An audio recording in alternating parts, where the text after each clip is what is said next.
Hey Church Online, Pastor Kev here. I just thought I'd fill you in on what's been happening here in our nation, particularly in our state where it started. We have 75% of our state is in declared a state of emergency. It's like a war zone.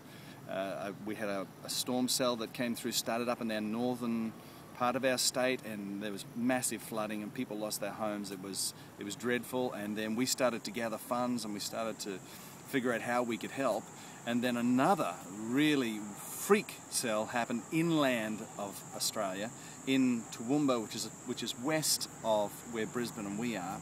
And it actually triggered, this storm cell was so powerful, it triggered an inland tsunami that saw several meters of water then sweep down and make its way back out towards the coast and towards Brisbane. This wall of water has just decimated everything in its place.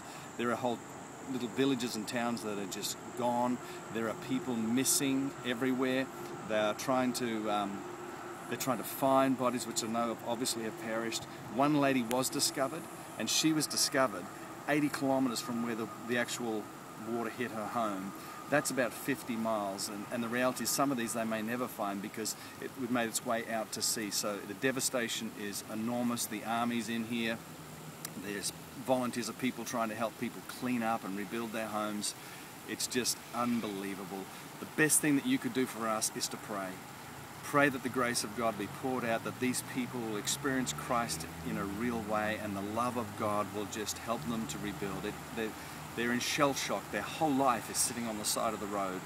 They think it's their life, but their life is more than the sum total of their possessions, so that God would just use His people and the church and the community and begin to bring healing again. We will be in damage control and learning to rebuild for the next several months, maybe even years.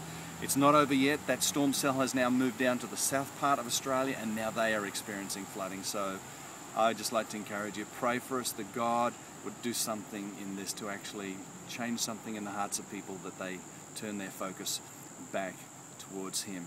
If you wanted to give, you could go to our website, make contact with us, and Ruth, our missions director, would try and figure out how you can contribute and be a part. But pray.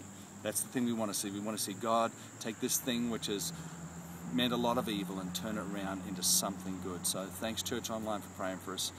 Us Aussies really need it at the moment because we're going to be working real hard to rebuild. See you soon.